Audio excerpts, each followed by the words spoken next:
and welcome to our School at Home class in English Grade 5. We are in the third quarter of our set of lessons, and I hope everybody will delight in learning with lesson number 4.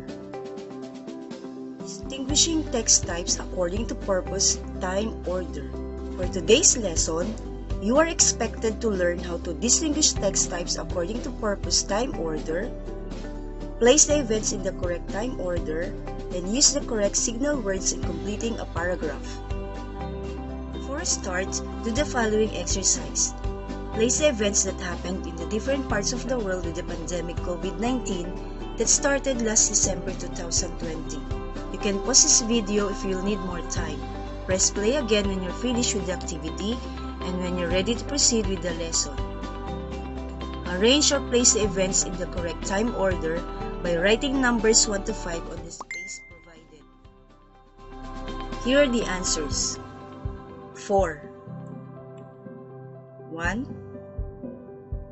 5, 2, and 3.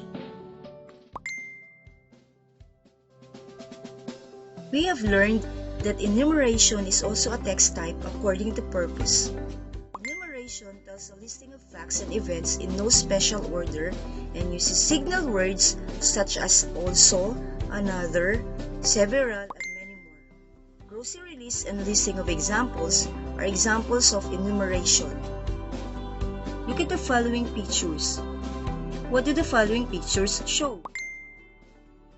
That's right, the pictures show the little boy's daily routine. Can you tell me the correct time order of the little boy's daily routine?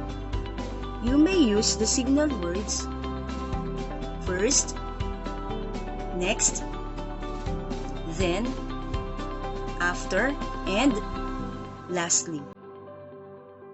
Awesome! First, the boy wakes up. Next, he brushes his teeth. Then, he takes a bath. After he eats his breakfast. Lastly, he goes to school. Good job! Today, let us talk about another text types according to purpose, the time order.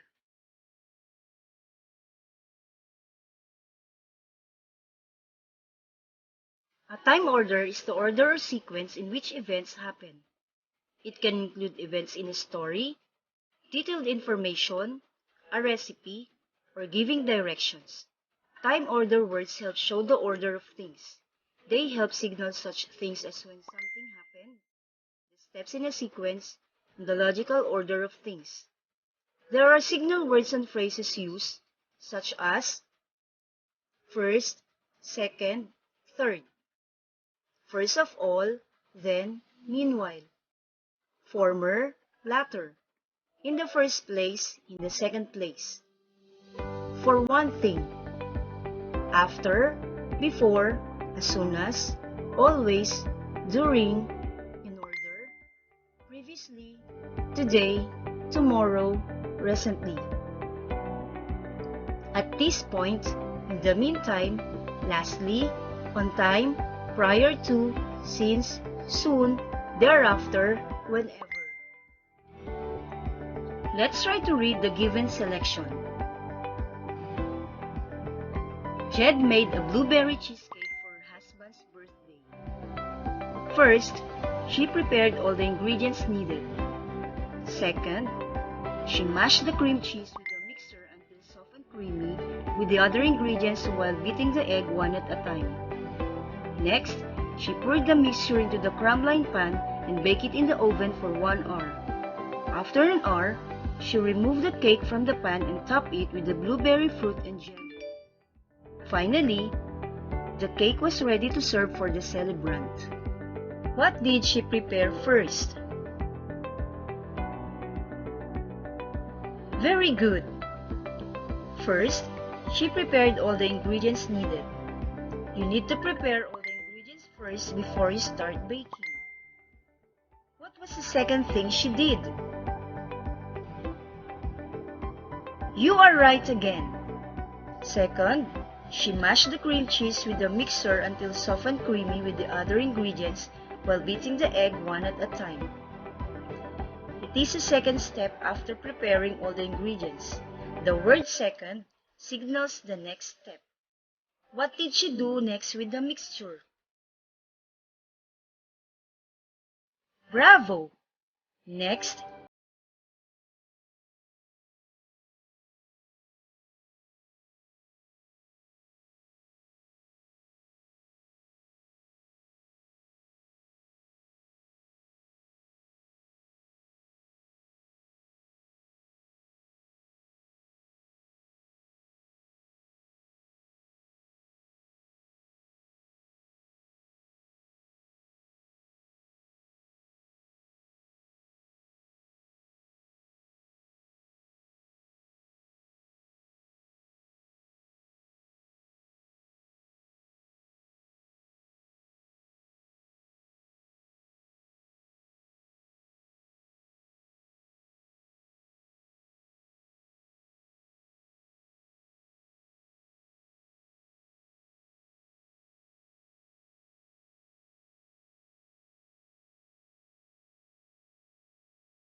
first, she prepared all the ingredients needed.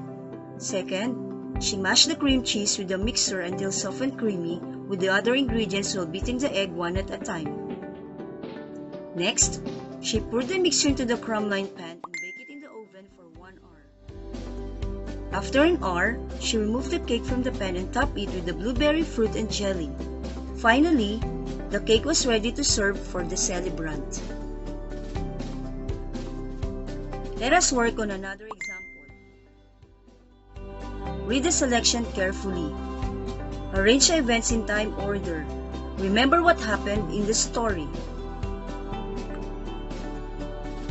Miss Gemma Reyes is an experienced teacher. Her first teaching experience was in Escuela Católica de San Sebastián, year 1998 to 2005. She finished her course at Pasig Catholic College while working as an assistant teacher. She graduated year 2005. In the year 2007, she left and became a substitute teacher at Pasig Catholic College for 2.5 months, year 2008. Year 2009 to 2017, she applied at the La Consolacion College, Pasig. She served the institution for 8 years. Finally, she decided to resign again and applied as a public teacher year 2017. She decided to serve and give her remaining years of teaching as a public teacher.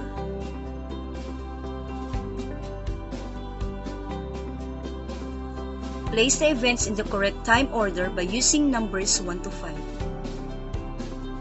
In the year 2007, she left and became a substitute teacher at Pasig Catholic College for 2.5 months, year 2008. She finished her course at Pasig Catholic College while working as an assistant teacher. She graduated year 2005. Miss Gemma Reyes is an experienced teacher. Her first teaching experience was in Escuela Católica de San Sebastián, year 1998 to 2005. Finally, she decided to resign again and applied as a public teacher year 2017. Year 2009 to 2017, she applied at the La Consolacion College, Pasig.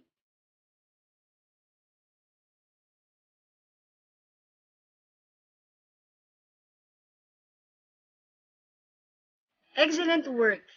How did you come up with all the correct answers? Let's find out. First, Miss Gemma Reyes is an experienced teacher. Her first teaching experience was in Escuela Católica de San Sebastián, year 1998 to 2005. That's it. Her first teaching experience happened last 1998. Second, she finished her course at Pasig Catholic College while working as an assistant teacher. She graduated year 2005. Wonderful! Year 2005 was the year when she graduated. Third, in the year 2007, she left and became a substitute teacher at Pasig Catholic College for 2.5 months, year 2008. Wow! The year 2007 and 2008 is consecutively mentioned, which was the third event that happened in her career. Fourth, year 2009 to 2017, she applied at the La Consolacion College, Pasig. Excellent! She applied at La Consolacion College, Pasig and served the institution year 2009 to 2017 before becoming a public teacher. To wrap up everything that we have talked about in this lesson, fill in the blank with the missing word or words to complete the sentence by choosing the answer inside the box. The choices are remember, the steps in the sequence, time order, help signal, detailed information. Number 1. A blank is the order or sequence in which events happen.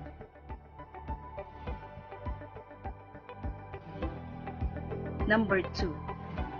Can include events in a story, blank, a recipe, or giving directions.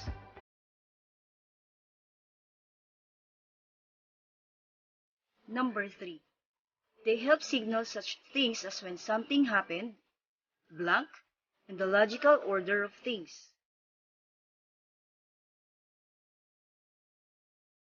Number 4.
The answers for this activity may vary.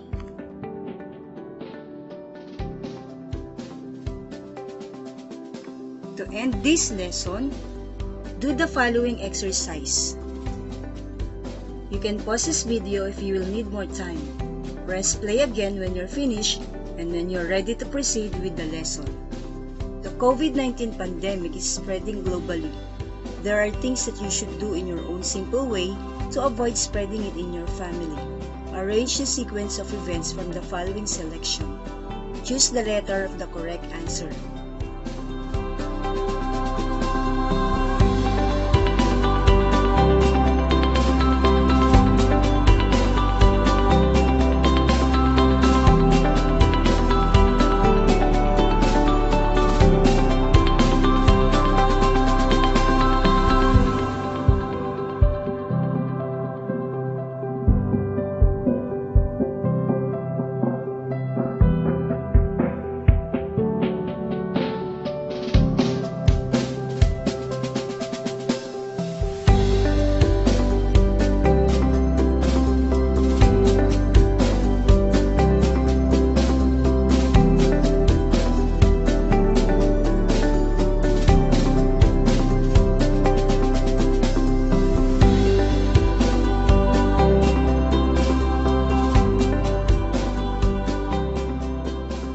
After viewing and listening to this video lesson, do not forget to do these exercises as your homeschool work for today. Worksheet number 4, English 5, 3rd quarter. Goodbye and see you in the next lesson. Goodbye and see you in the next lesson.